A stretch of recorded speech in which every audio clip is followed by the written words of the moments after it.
The cargo freighter landed hard on docking platform 7C of Helix 9 station, and the ground crew didn't even look up. Ships came and went every few minutes here. Helix 9 was a massive train station floating near a dying star, and thousands of aliens passed through it every single day. Nobody cared about one more ugly freighter dropping off its load. The rear hatch opened, and the crew tossed out crates of expired food packs, broken machine parts, and chemical drums leaking something green. They threw it all onto the platform like it was garbage. And in the middle of that garbage, something moved. She hit the metal floor and made no sound. Her body rolled once and then stopped. She lay on her side, her silver skin covered in dirt and dried blood. Her name was Rena, and she was Velhari, a tall species known for their medical knowledge and the soft blue light that ran through their veins like living wires. But her light was almost gone now. It flickered on and off, weak and unsteady, like a lamp running out of power. Her left arm was bent at a terrible angle. Her clothes were torn. A small device behind her ear, her translation implant, sparked and buzzed with broken static. She had been a medic, a good one. She had served on a Velhari aid ship that traveled to disaster zones across the galaxy, healing the sick and the wounded. Then the pirates came, the Maw Collective, a brutal gang that raided ships in the outer lanes. They killed half her crew, took everything valuable, and threw the rest into space. Rena survived only because they dumped her with the cargo instead of out the airlock. She didn't know if that was mercy or laziness. Now she was here, on a cold metal floor, alone. For the first hour she tried to call for help, but her translator was broken, and every word came out as a sharp burst of noise that made people walk faster in the other direction. A tall Taraki merchant with 4 arms and a long snout stepped directly over her body without looking down. A group of Grellian dock workers, short, gray-skinned creatures with official uniforms, walked by, and one of them stopped. He scanned her with a device. The device beeped. "No credit ballots," the Grellian said. "No citizenship registration, no medical contract." He typed something into his pad. On the station system, Rena was now listed as unclaimed debris. Not a person, not a patient, just waste that hadn't been cleaned up yet. The Grellian walked away. More time passed. Rena stopped trying to speak. She lay still and watched hundreds of legs and feet and claws move past her. Nobody stopped. Nobody looked. This was how the galaxy worked. Help was a transaction. Care was a contract. If you had nothing to offer, she closed her eyes and waited for the cold to take her. She didn't hear him coming. Tejo was 32 years old and tired. He had spent the last 9 hours pulling apart a wrecked satellite in the debris field outside the station, sorting its parts into sellable, maybe sellable, and completely useless. Most of it was completely useless.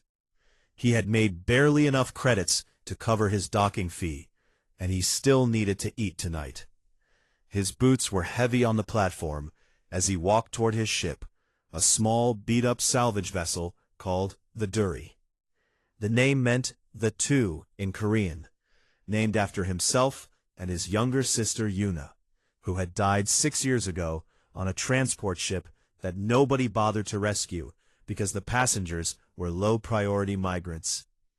Tejo didn't think about Yuna every day anymore.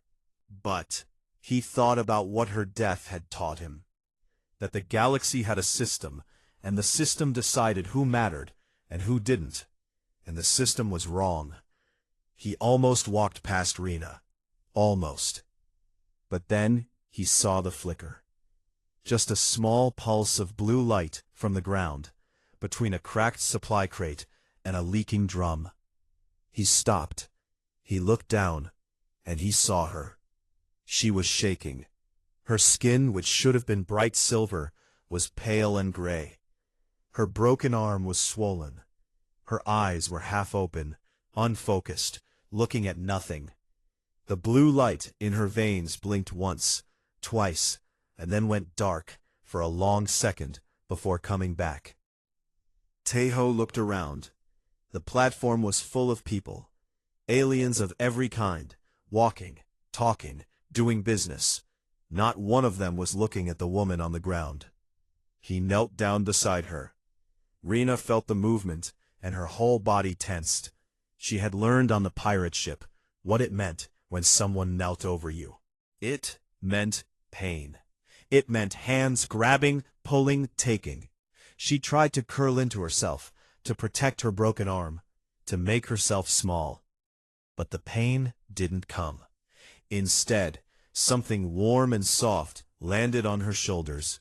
She opened her eyes and saw a creature she didn't recognize at first. Smooth brown skin, dark hair, 2 eyes, looking at her with an expression she had no word for. He had taken off his jacket and put it over her. He was speaking, but not to her translator. He was speaking to himself in a language she had never heard. "Buenchana, irona," Taeho said quietly. "It's okay. Get up."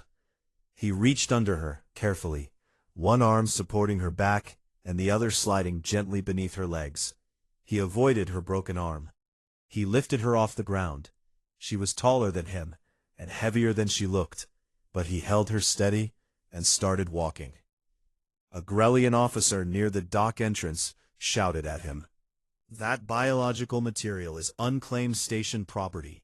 If you remove it, the liability transfers to you. You will be fined." Taeho kept walking. He didn't turn around. He didn't answer. He carried Rena through the corridor, into the lower docking ring, and up the ramp of the Duri. The ship's lights flickered on as he entered, dim and yellow and warm. He set her down on his only bunk, a narrow bed with a thin blanket, and carefully arranged a pillow under her broken arm. Then he stood back and looked at her. She looked back at him. Neither of them could understand a single word the other might say, but something passed between them in that silence, something older than language. He pointed to himself. "Taeho," he said. She watched him for a long moment. Then, with great effort, she pointed to herself with her good hand. "Rena," she whispered. Then he went to his small kitchen and started heating water for porridge. Outside, on the platform, the spot where she had been lying was already covered by a new pile of cargo. The station moved on. Nobody noticed she was gone. Nobody noticed she had been saved. But she had been. Taeho's ship was small. The cockpit, the living area, the storage bay, and the tiny kitchen were all pressed together like rooms in a box. The walls had scratches and old repair patches. Wires hung from the ceiling in places where he had fixed things himself and hadn't bothered to make them look nice. But the ship was clean. That was the one thing Taeho was strict about. His grandmother had always said that a messy space meant a messy mind, and even out here in the cold black of space, he followed her rule.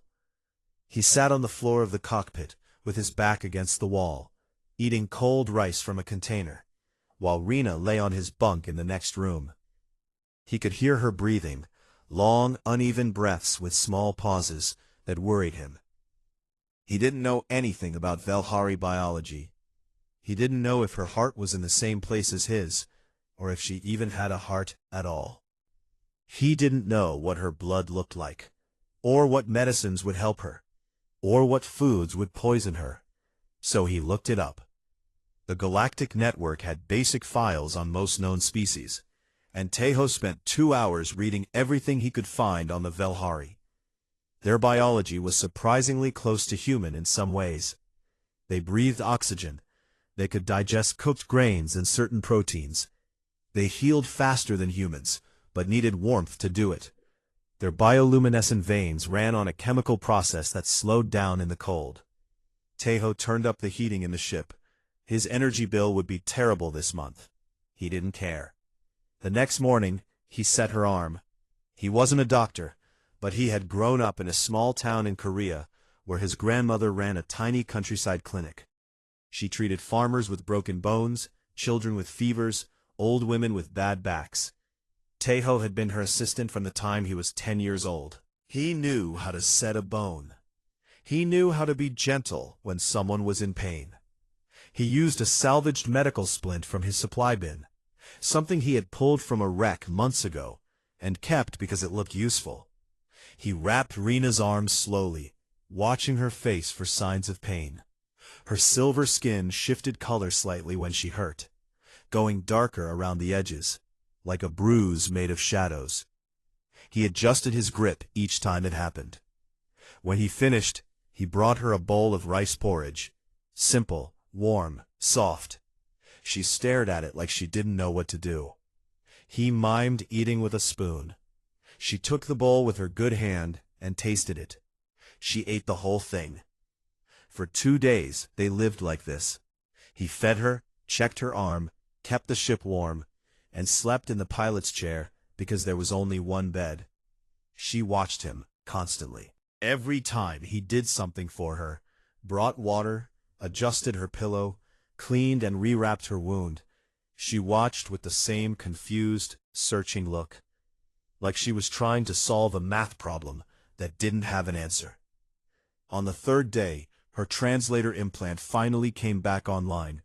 It crackled and buzzed for a few minutes, and then her words came through clear for the first time.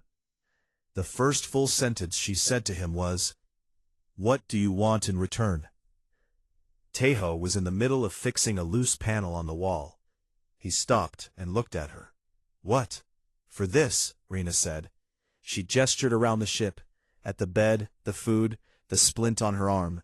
"For all of this, what is your price? What contract do you want me to sign?" Taeho put down his tools. He looked genuinely confused. "There's no price." "That is not possible." "Why not?" Rina sat up straighter, wincing at the pain in her arm. "Because nothing in this galaxy is free. Aid is a contract among the Velhari. The Taraki charge interest on every favor. The Grellians require a license, even to help someone stand up. There is always a cost, always." Taeho leaned against the wall and crossed his arms. He thought about it for a moment. Then he said, "You were hurt. You were on the ground. That's enough reason." Rina stared at him. Her translator was working perfectly, so she knew she had understood the words. But the meaning, the idea behind the words, was something she could not fit into any framework she had ever been taught. In Velhari culture, aid was a mutual agreement. You helped someone because they would help you later, and the terms were set in advance. The idea that someone would help a stranger, at personal cost, with no expectation of return, was not just unusual. It went against every survival principle she knew. "You are strange," she said. "I've heard that before," Taeho said. He went back to fixing the panel. Over the next several days, Rina grew stronger. The warmth of the ship helped her body heal, and the bioluminescent veins beneath her skin began to glow brighter. Soft blue lines running along her arms and neck, like rivers seen from very high up. She started to move around the ship, slowly at first, then with more confidence. She studied everything. She touched the walls, examined the wiring, opened panels to look at the systems underneath. On the 5th day, she found the life support system, and stopped. "This is failing," she said. Taeho looked up from his meal. "What?" "Your air recycler. The filtration membrane is degraded. You are losing about 12% of your oxygen efficiency. In approximately 40 days, the air quality in this ship will drop below safe levels for human respiration." Taeho blinked. "I didn't know that." "I can fix it." "You don't have to." But she was already pulling the panel off the wall with her good hand, her broken arm held carefully against her chest. She worked for 3 hours. When she was done, the air in the ship tasted cleaner than it had in months. Taeho sat in the cockpit that night, looking out at the stars through the scratched front window. Rina came and sat in the co-pilot's seat, the first time she had sat anywhere other than the bunk. "Why did you name this ship the Dury?" she asked. He was quiet for a while. Then he told her about Yuna, his little sister. Bright, funny, always laughing, always asking questions. She had been 21 when she boarded a colony transport heading to the outer settlements. They sent distress signals for 6 days. No one came. The passengers were classified as low priority, poor migrants, nobody important. By the time a patrol ship finally arrived, it was too late. Tejo told this story in a flat, steady voice, looking straight ahead at the stars. He didn't cry. He had used up his tears for Yuna a long time ago. But his hands gripped the armrests of his chair just a little tighter. "I named the ship for both of us," he said, "because she should still be here, and because I never want to forget what it costs when people decide someone doesn't matter." Rena said nothing for a long time. She looked at this human, this small, tired, stubborn man who slept in a chair so she could have his bed, who spent money he didn't have to keep her warm, who carried inside him a grief so heavy it had changed the shape of his entire life. And she felt something she had never felt before. The veins along her arms pulsed softly. A slow, warm glow that spread up to her shoulders and across her collarbone. It was an involuntary Velhari response, the beginning of a deep emotional bond. Among her people, it was something that only happened once or twice in a lifetime. It could not be forced. It could not be faked. She didn't know what it meant yet, but her body knew before her mind did. Tejo noticed the glow and looked at her. "Are you okay? Is that normal?" Rena looked down at her own glowing skin and then looked away quickly. "Yes," she said, "it is normal." She did not explain further, and he did not push. They sat together in the cockpit, watching the stars in comfortable silence, while the Dury drifted slowly through the dark. Trouble came for Tejo the way it always came, quietly, through paperwork. He received the notice on his ship's communication screen while eating breakfast. The Grellian Port Authority of Helix 9 had issued him a liability invoice for the removal of unregistered biological material from docking platform 7C. The fine was 4,000 galactic credits. His docking privileges at Helix 9 were suspended until the amount was paid in full. Attached to the notice was a scanned image of Rena lying on the dock floor, labeled Item 7C4409, Organic, Unclaimed. Tejo read it twice. Then he closed the screen and poured himself more coffee. 4,000 credits was more than he made in 2 months. He had 600 in his account. The math was not complicated. It was just bad. Rena saw his face and asked what was wrong. He told her. She went very still. "This is because of me," she said. "This is because they have a stupid system," Tejo said. "It's not the same thing." But the problems didn't stop there. By the afternoon, a Taraki named Buka contacted the ship on a private channel. Buka was a loan shark, one of the many who operated in the gray spaces around Helix 9, offering credits to desperate people at interest rates that could eat a person alive. He had heard about Tejo's situation, and he had a proposal. "I'll pay your fine," Buka said. His voice was smooth and oily through the speaker. "All 4,000, and I'll give you 2,000 more on top. All you have to do is transfer the Velhari female to my custody. She has medical skills, yes? I have clients who need medical services, discreet ones. She would work for me until the debt is settled." Tejo knew what discreet medical services meant in Buka's world. It meant patching up criminals after jobs. It meant keeping slaves alive long enough to be sold. It meant a life in a dark room with no way out. "No," Tejo said. "Think about it," Buka said. "You cannot afford this kindness, human." I said no. The channel went silent. Rena had heard everything. She stood in the doorway of the cockpit, her healed arm, still stiff but functional now, her veins glowing a dim, uneasy blue. "You should consider it," she said quietly. Teho looked at her. "What?" "The Taraki is right. You cannot afford me. I am a cost you did not ask for, and I am bringing danger to your life. If you give me to him, your debt is cleared, and you can continue your work. It is the logical choice." Teho stood up from his chair. He was shorter than her by almost a full head, and he had to look up to meet her eyes. "Rena, I didn't pick you up off that floor so I could sell you to someone else. That's not how this works." "Then how does it work?" she asked, and there was real confusion in her voice, the kind that came from deep inside, from a place where everything she had ever known about the galaxy was being rewritten. "We figure it out together," he said. "That's how it works." So they figured it out. Rena threw herself into the ship with a focus that amazed Teho. She had been a combat medic, trained not just in medicine, but in field engineering, emergency repair, and survival systems.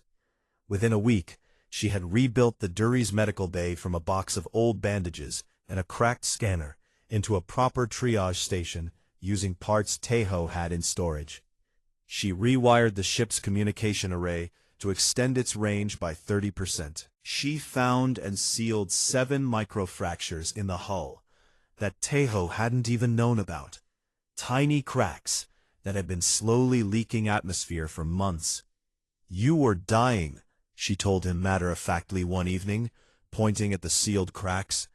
"Slowly, you just didn't know it." Teho stared at the repairs. "Well, thanks for that." They started taking salvage jobs together. Teho knew how to find wrecks, cut them apart, and sell the pieces. But there was an entire category of salvage he had never been able to touch. Biological cargo. Medical supplies, organic compounds, bioengineered materials. These things required careful handling and expert knowledge to recover safely. One wrong move, and you could poison yourself, contaminate the cargo, or trigger a chemical reaction that would turn your ship into a very expensive firework. Rena knew exactly how to handle all of it. She could stabilize volatile biomaterials with tools made from things Teho would have thrown away. Together, they started taking jobs that paid 3, 4, 5 times what Teho had earned alone. Within 3 weeks, they had made enough to pay off the Grellian fine with money to spare. They fell into a rhythm. Teho flew the ship and found the jobs. Rena handled the cargo and kept them both alive. They ate meals together in the tiny kitchen. He made Korean food, rice, soup, whatever he could manage with limited supplies. She tried everything without complaint, even the kimchi, which made her entire face change color the first time she tasted it. He laughed so hard he nearly fell out of his chair. She glared at him, which only made him laugh harder. In the quiet hours between jobs, Rena told him about how the rest of the galaxy saw humans. The Velhari considered them reckless and emotional. The Taraki thought they were bad at business. The Grellians had an official classification for the human species: persistent risk, low threat, high unpredictability. "They don't understand you," Rena said one night, sitting cross-legged on the bunk while Teho checked the navigation charts. "Humans bond with anything. You keep injured animals as pets. You name your ships and talk to them. You fight battles you cannot win because you believe winning is not the point." "What is the point then?" Teho asked, not looking up. "You tell me. You're the human." He thought about it. "The point is that you showed up. The point is that you tried." Rena shook her head slowly. "No other species thinks like this." "Maybe that's why they walked past you on that dock," Teho said quietly. She had no answer for that. But the peace didn't last. It never did. Teho noticed the ship on a Tuesday, if days of the week meant anything in space, which they didn't. But he kept a calendar anyway, because it made him feel human. A small blip on the long-range scanner, always at the same distance, always matching their course. When the Duri turned, it turned. When they slowed down, it slowed down.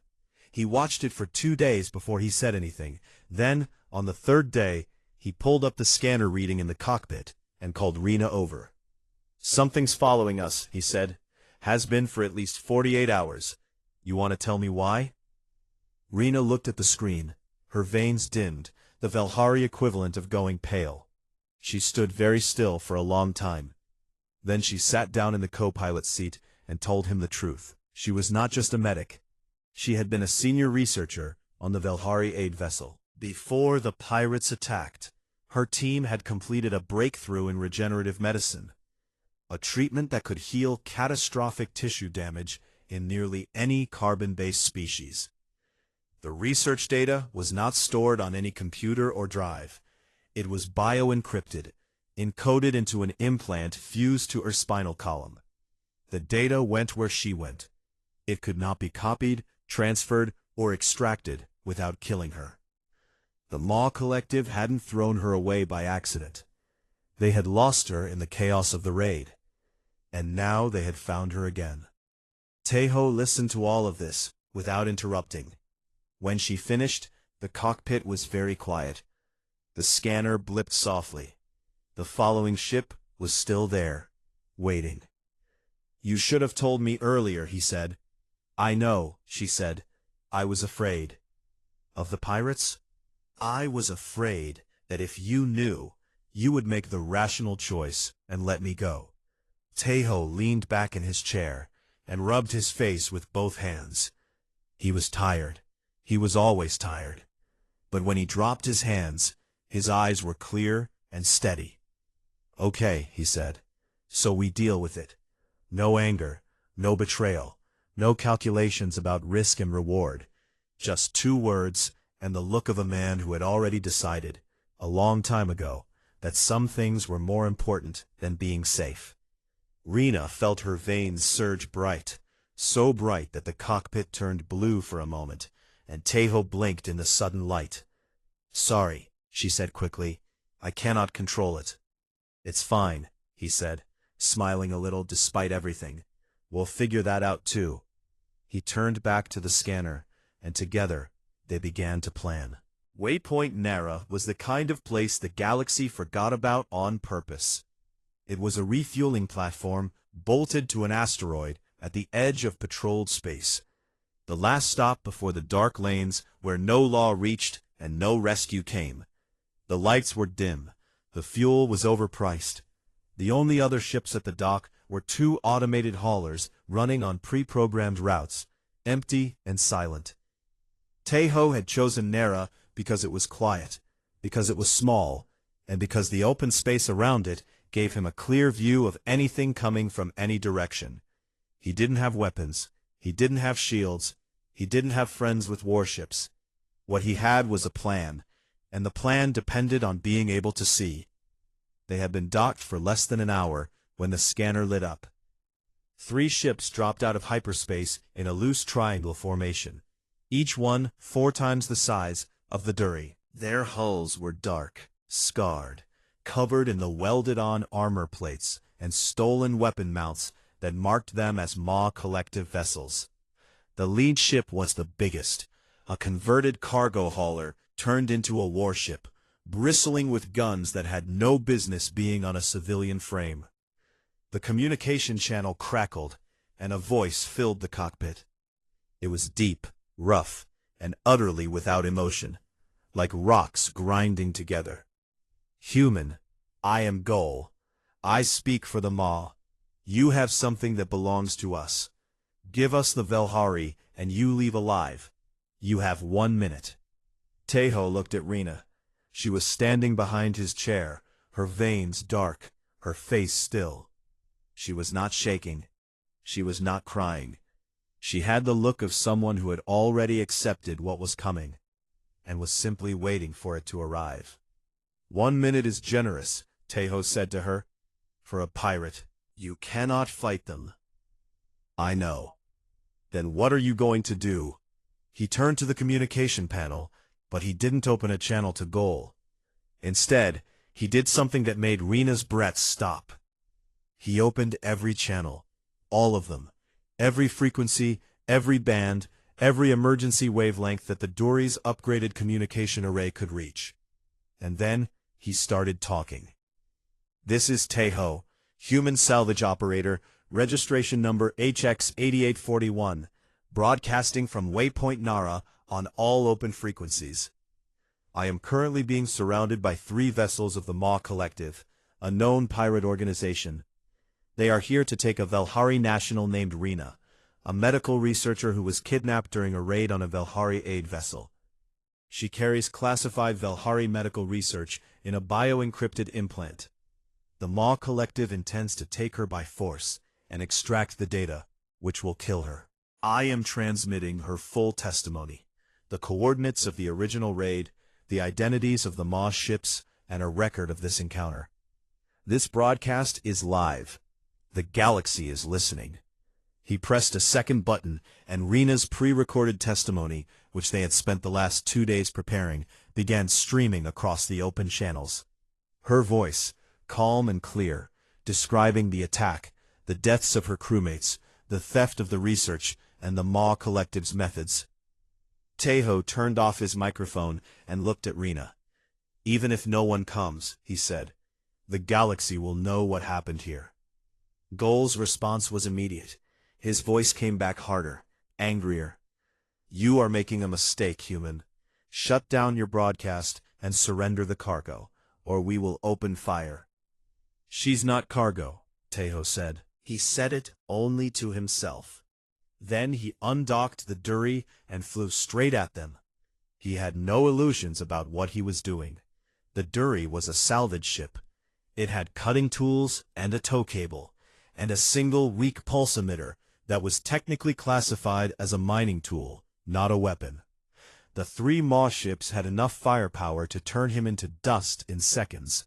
But Tejo knew something about pirates that most people didn't. They were not brave. They attacked the weak. They ran from the strong. And they panicked when things stopped making sense. A single tiny ship flying toward 3 warships made no sense at all. The Maw ships hesitated, just for a moment.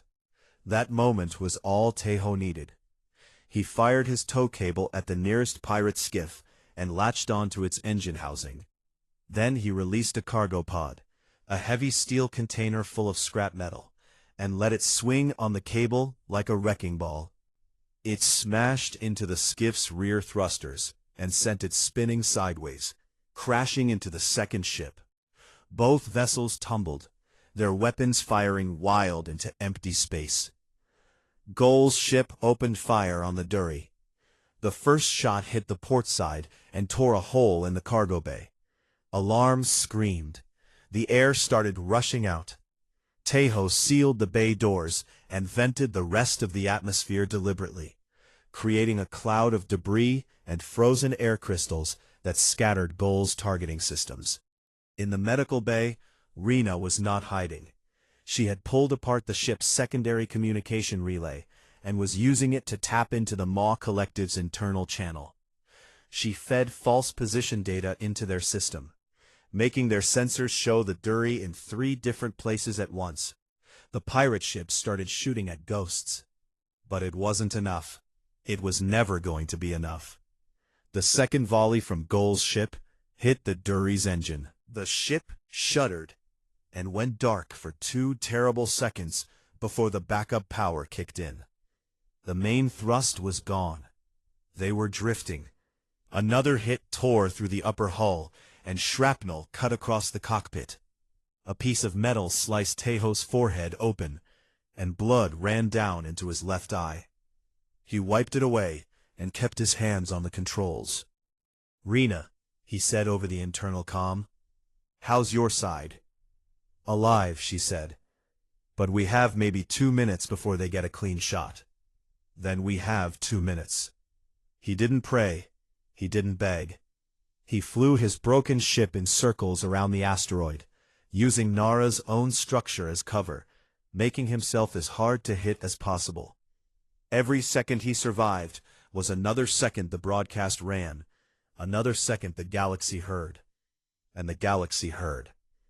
The first ship came out of hyperspace so fast it nearly crashed into the asteroid. It was a Velhari medical cruiser, long, white, elegant, covered in the blue markings of the Velhari Science Authority. They had received the broadcast. They had heard Rena's testimony, and they had come for their own. Behind them, two more ships, human merchant frigates, armed and angry, their captains shouting on open channels that any attack on a human vessel in their sector was an attack on all of them. Then a Taraki bounty hunter, sleek and fast, who had outstanding warrants on 3 Maw collective officers and was very eager to collect. And then, the one nobody expected, a Grellian enforcement vessel, gray, blocky, covered in official markings, the same Grellian port authority that had fined Tejo for picking up Rena. It turned out that when a human broadcasts evidence of trafficking and kidnapping on every channel in the sector, even the Grellians had to respond. The unclaimed biological material was now evidence in a criminal case, and the Grellians took their paperwork very seriously. 12 ships now surrounded the Maw Collective. Gaul tried to run. He didn't make it. His ship was disabled in 30 seconds, boarded in 2 minutes, and his crew was in restraints before he could even finish cursing. The battle was over. Tejo sat in his cracked pilot chair, bleeding from his head, his ship broken around him, the alarms still wailing. The cockpit was freezing because half the hull was patched with emergency sealant and the heating system was dead. His hands were still on the controls. He couldn't seem to let go. The airlock opened and Rena came through. She had a medical kit, the one she had built herself from salvage parts, and she went straight to him. She cleaned the wound on his forehead. She sealed it with bioadhesive. Her hands were perfectly steady. Her veins were blazing bright, so bright that the whole cockpit was bathed in blue light. "You are the most irrational creature I have ever met," she said. Tejo looked up at her through the blood and the exhaustion and the fading adrenaline, and he grinned. "Yeah," he said, "I get that a lot." Outside, the rescue ships locked onto the Duri with tow cables and began pulling it to safety. Inside, Rena held a bandage to Tejo's head and did not let go. The broadcast ran for 11 minutes. In those 11 minutes, it was picked up by 14 relay stations, rebroadcast across 6 sectors, archived by the Galactic Information Network, and listened to by more beings than Tejo would ever be able to count. By the time the battle at Waypoint Nara was over, the whole thing was already spreading across the galaxy like fire across dry grass. But it wasn't the battle that people talked about. The galaxy had seen pirate fights before. Ships blowing up, criminals getting caught. That was just Tuesday in the outer lanes. What people talked about was the story behind the battle. A single human, a broke nobody salvage operator with a broken ship and no weapons. He had found an alien woman on a dock floor, dying, ignored by everyone. He had picked her up. He had carried her. He had fed her, healed her, refused to sell her, and then fought an entire pirate fleet rather than hand her over. He fought to be heard. That was the part the galaxy didn't know how to handle. The Taroki called it bad business. Admirable, but bad business. The Grellians called it a significant regulatory event. The Velhari called it an anomaly requiring further study. But the humans just called it Tuesday, and that confused everyone even more. The recording of Tejo's broadcast was played in news feeds, analysis programs, and cultural studies courses across dozens of worlds. His voice, tired, steady, unafraid, saying, "She's not cargo," became something that people repeated in conversations and arguments and late-night discussions about what kind of galaxy they were all living in. 3 months after the battle, the changes started showing up in places nobody expected. The Velhari government was the first to move. Rena's rescue by a foreign national, while their own systems had failed her, became a source of deep embarrassment. An internal review found that the Valhari aid ship she had served on had sent 17 distress signals before the Maw collective attack. Every one of them had been received. None of them had been answered, because the ship was operating in a sector classified as low strategic value. The review was made public, and the resulting outcry forced the Valhari Science Authority to rewrite their interspecies aid treaties from the ground up. For the first time in Valhari history, their emergency response protocols no longer required a pre-existing contract. If someone was dying, you helped them. The Valhari didn't like it. It felt irrational to them, but they did it anyway. The Grelian Port Authority made a quieter change, but a bigger one. The unclaimed organics policy, the rule that had allowed a living, breathing person to be classified as debris, was struck from the books. A new regulation was written. No biological being, regardless of citizenship status or credit balance, could be classified as non-sentient material. The regulation was dry, bureaucratic, and 17 pages long. It was also the most important thing the Grelians had done in decades. Teho's fine was quietly erased from the system. No one apologized, but the fine was gone. And then there was the speech. A human cultural attaché named Jihei stood before the Galactic Council 3 months after the battle and gave a short address. She was not a politician. She was a translator and a teacher, someone who had spent her career explaining human culture to alien governments. She was calm, clear, and she did not raise her voice. She talked about a Korean word, jong. She explained that it had no direct translation in any galactic language. It was not love exactly. It was not loyalty. It was not obligation. Jong was the bond that grew between people who had shared something real. Hardship, time, food, silence, pain. It was the feeling you got when someone had been part of your life long enough that they became part of you. You didn't choose Jong. It chose you. And once it took hold, it didn't let go. She said that this was what Teho had. Not bravery, not foolishness, Jong. He had carried Rena off that dock floor because in that moment she had become his. Not his property, not his responsibility, his person. And humans did not abandon their people. The council was silent for a long time after she finished. Not all of them understood, but enough of them did. Teho didn't watch the speech. He was busy.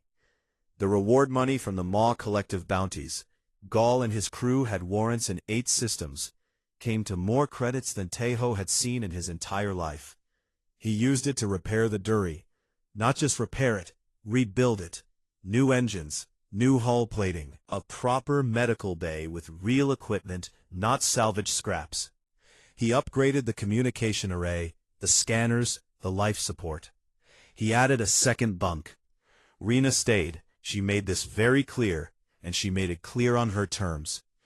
I am not staying because I owe you, she told him on the day the repairs were finished. They were standing in the new medical bay, which was clean and white and humming with equipment that actually worked. I am not staying because I have nowhere else to go. I am staying because I choose to be here. Do you understand the difference? Teho nodded. I understand. Good. Then stop looking so worried. He smiled. He didn't stop looking a little worried, but he smiled. They put together a small crew. The first to join was Do-hun, a 24-year-old Korean engineer who had been working in the Helix 9 maintenance tunnels and hating every minute of it. He was young, eager, talked too much, and could fix anything with enough time and enough tape. The second was Pilka, a Taraki navigator who had left the loan sharking business after the Nara incident made her rethink some life choices. She was sharp, fast, and had an encyclopedic knowledge of every trade route and back lane in the sector. The 4 of them registered the Duri under a new operating license, dual-purpose salvage and emergency medical response. It meant they could answer distress calls, provide first aid, and stabilize patients in the field. Something that most ships in the outer lanes couldn't do.